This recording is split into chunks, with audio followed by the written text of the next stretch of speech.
러시아 은둔의 천재 수학자 페렐만. 러시아의 수학자인 그레고리 페렐만은 1966년 소련 레닌그라드에서 유대인 부모의 아들로 태어났다.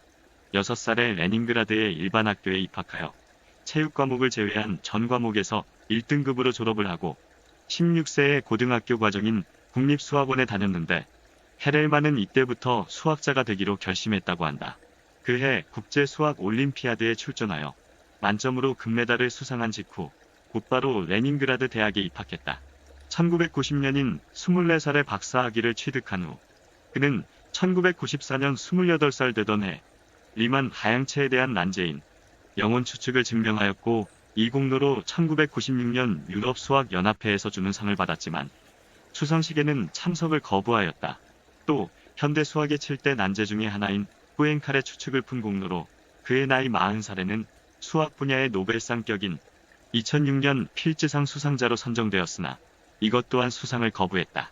포엔칼의 추측은 1904년 문제가 제기된 이후 그에 대한 증명을 100여 년이 지난 2006년에야 비로소 풀어낸 것이다. 100년 동안 세계의 수학자들이 풀어내지 못한 난제를 바로 페렐만이 증명해낸 것이다. 포엔카레의 추측은 1904년 프랑스의 대수학자인 앙리 포엔카레가 4차원 초구의 경계인 3차원 구면의 위상기하적 특징에 관한 정리를 말하는 것인데 100여 년 동안 증명하지 못한 수학의 7대 난제 중의 하나였다. 그러나 페렐만은 2003년 포엔카레 추측에 대한 3편의 증명을 출판 전 논문을 수집하는 인터넷 사이트인 ARXIV에 발표하였다. 그가 수학저널에 논문을 발표하지 않은 이유는 자신의 논문을 이해하고 심사할 줄 아는 수학자가 없다고 생각하여서 그랬단다. 페렐만이 요약한 3쪽짜리 풀이를 검증하기 위해 세계의 유수의 수학자들로 구성된 연구팀은 4년에 걸친 논문 분석 끝에 수백 쪽이 넘는 보고서를 만들어 그의 풀이가 옳다고 인정하였다. 포엔카레의 추측이 풀리자 4년마다 개최되는 세계 수학자 대회에서 그 공을 인정하여 그레고리 페렐만을 2006년에 수상자로 발표했다. 그리고 2010년 3월 수학의 7대 난제를 해결하는 과학자나 수학자에게 각 문제당 상금으로 100만 달러를 포상하기로 한 미국의 크레이 수학 연구소도 페렐만에게 100만 달러를 주기로 약속했다. 참고로 당시 원화로는 12억 원이나 되는 돈이다. 그러나 정작 당사자인 페렐만은 필즈상 수상을 거부했으며 또한 미 크레이 수학연구소가 주는 상금 100만 달러도 거절했다. 페렐만은 여기에 대해 이렇게 말했다. 나의 증명이 확실한 것으로 판명됐으면 그만이다. 더 이상 다른 인정은 필요 없다. 나는 지금 거대한 우주의 비밀을 쫓고 있는데 어떻게 100만 달러를 쫓겠는가? 나는 내가 원하는 모든 것을 가졌다. 라고 말이다. 난 페렐만의 이 한마디가 그의 삶의 철학이 녹아든 말이라 생각한다. 어느 철학자의 말보다 간결하며 그 울림 또한 너무 크다. 그리고 그레고리 페렐만은 2011년에는 학자로서의 최고 영예인 평생 죽을 때까지 다달이 500만 원의 연금이 나오는 러시아 과학 아카데미 정회원 자격을 거부한 것이다. 러시아의 이타르타스 통신에 따르면 페렐만을 과학 아카데미 정회원으로 추천한 러시아의 스테클로프 수학연구소 상트페부르크 지부는 2011년 10월 3일 페렐만에게 연락을 취할 길 없어 그의 아카데미 정회원 추대가 무산되었다고 밝혔다. 후보 추천에 필요한 본인 동의서를 받을 수 없기 때문이었다. 한편 소련의 푸틴 대통령도 그의 크레물린 궁에서 페렐만에게 몇 차례 면담을 요청했으나 거절당하였다고 전해진다. 페렐만이 1966년생이니 2006년 당시 나이가 40세였다. 참고로 해마다 발표되는 노벨상과는 달리 필즈상은 4년마다 한 번씩 열리는 세계 수학자 대회에서 수학계에서 탁월한 공적을 인정받은 40세 이하 젊은 학자에게 수여되는 상으로 필즈상 수상자는 거의 100% 미국의 아이비리그 대학에서 바로 교수로 초빙되는 경우가 많다고 한다. 일례로 베트남 수학자인 우 바오쩌우도 그의 나이 38세인 2010년 필즈상을 수상하였고 지금은 미 시카고대 수학과 교수로 있다고 한다. 지금까지 중국에서 유일하게 필즈상을 수상한 야오싱퉁은 하버드대 수학과 교수를 거쳐 지금은 은퇴한 상태이다.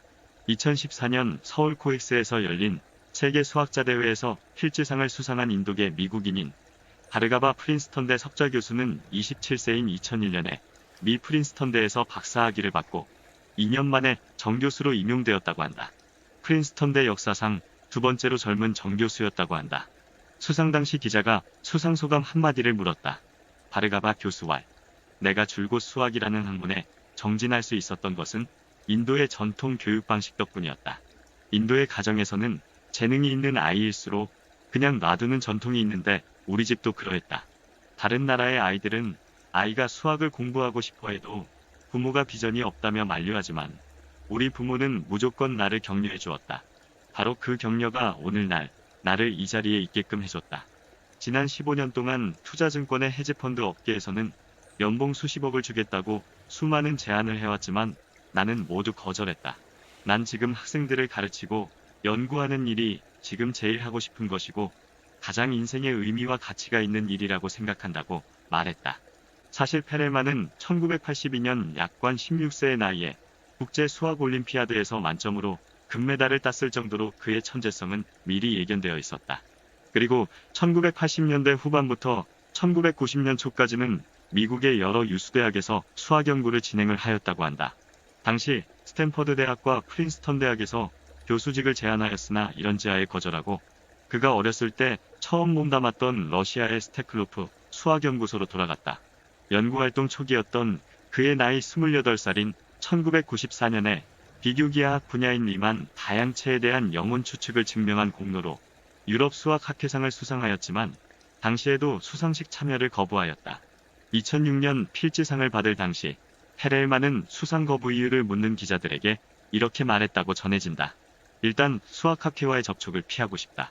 그는 세계 수학계 보스 중에 한 사람이 보는 가운데 푸엔카레의 추측을 설명하는 자리에서 보스가 자기 제자들의 역할을 과장한 데 대한 한심한 심정을 피력하고 다수의 수학자들이 개인적으로 정직하다고 해도 정직하지 않은 권력자들의 횡포를 아무런 비판 없이 그냥 수용하는 학자들은 단지 꼭두각시에 불과하다고 일갈했다. 그리고 이런 진흙탕 싸움에 자신까지 휘말릴 것 같아 수상하고 싶지 않다고 말하였다. 이렇게 학계의 한 사단에서 비롯된 그릇된 제자 사랑이 페렐만에게 큰 상처를 주었던 것이다. 아무튼 그의 이러한 문제제기는 학문 연구에 대한 보편적 가치를 추구한 정의로운 말이다. 학문이 권력화된 이 세상에서는 공부 그 자체가 좋아서 오로지 학문만 연구하는 사람의 처신은 오갈 데가 없어진 것이다. 바로 이러한 문제는 우리나라라고 해서 예외는 아니다. 즉 다시 말해서 세계 수학학회 내의 파벌 싸움 등 고질병에 대해서 질려버렸던 것이다. 한편 그 이후 페렐만은 학계를 떠났고 은둔의 수학자 페렐만에 대해 지금까지 알려진 사실은 러시아의 페테르부르크 외곽의 13평의 허름한 임대 아파트에서 어머니와 단둘이 살고 있다고 전해진다. 몇 년 전 우리나라 교육방송인 EBS가 그를 취재하려고 그의 임대 아파트까지 찾아갔다가 허탕치고 왔다. 그의 생활비는 그의 늙은 노모가 받는 국가 노령연금인 한 달에 5만 4천 원으로 하루하루를 연명하고 있다고 한다. 거의 하루 종일 집에만 있고 생필품을 사러 가끔 집에서 나오기도 하며 늙은 노모와 함께 인근 숲에서 버섯 따기를 즐긴다는 소문뿐이다. 요즘에는 하도 매스컴의 방문이 귀찮아서 거처를 스웨덴으로 옮겼다는 설도 전해진다. 프랑스의 고등과학 연구소의 미하일 그로모프 박사는 그에 대해 이렇게 말하고 있다. 페렐만의 선택은 수학에 대한 순수한 열정이 낳은 결과다 라고 말한다. 그리고 이렇게 덧붙인다. 인간의 업적을 평가할 때 순수성과 진정성은 매우 중요합니다. 수학, 예술, 과학 등 무슨 분야이든지 간에 학문 자체에 탐욕과 타락이 생기면 파멸의 길을 걸을 것입니다. 수학은 순수성에 가장 의존하는 학문입니다. 자신의 내면이 무너지면 수학은 불가능합니다. 라고 말이다. 세상이 가둔 천재 페렐만의 저자인 마샤 게세는 아마 페렐만이 어릴 때 병치레했던 야스퍼거 증후군을 극복한 힘이 수학에 대해 비범한 체계와 능력과 집중력을 심화시켰을 것이라고 분석했다. 한편 페렐만의 모친인 루보프 페렐만 여사도 대학원 수학과를 중퇴한 인텔리였다고 한다. 그 위대한 어머니 밑에 위대한 아들인 것이다. 그의 어머니는 2020년 올해 82세이시다. 진정으로 페렐만과 그의 어머니는 인생의 지향점이 같은 동반자인 것이다. 엘리자베스 브라우닝의 사랑에 관한 대표적인 시인 정말 나를 사랑한다면 사랑만을 위해 사랑해주세요 라는 시어가 귓가에 맴돈다. 엘리자베스 브라우닝과 페렐만은 서로 분야는 다르지만 본질만을 진정성 있게 사랑하고 추구한 영혼이 맑은 사람들이었던 것이다. 인생에서 가장 중요한 인간에 대한 순수성과 진정성에 대해 노래하고 있는 것이다. 페렐만은 오직 수학만을 사랑하고 수학만을 위해 살고 있는 위대한 수학자이다. 돈, 권력, 명예부는 그의 눈에는 부질없는 것으로 보였던 것이다. 아무튼 페렐만은 기득권에 대한 반항의 몸부림으로 우리들을 온몸으로 준열하게 비판하고 세상의 혼탁함을 떠나 초연하게 그리고 진정성 있고 순수하게 살고 있는, 현재 우리 지구 안에 살고 있는 몇 안 되는 현인이지 않을까 생각한다. 반대로 얘기하자면 페렐만이 괴짜가 된 게 아니라 고대 호주의 원주민인 참사람 부족이 현대 우리 인간을 돌연변이족이란 뜻인 무탄트라고 부르듯이 21세기에 이르러 황금만능주의에 물들고 돈에 찌든 우리들이 오히려 돌연변이 괴물이 된 게 아닌가 생각해본다. 오늘은 여기서 이만 줄일까 합니다. 구독자 여러분들에게 모든 행운이 깃드시기를 바랍니다. 모두들 행복하십시오. 감사합니다.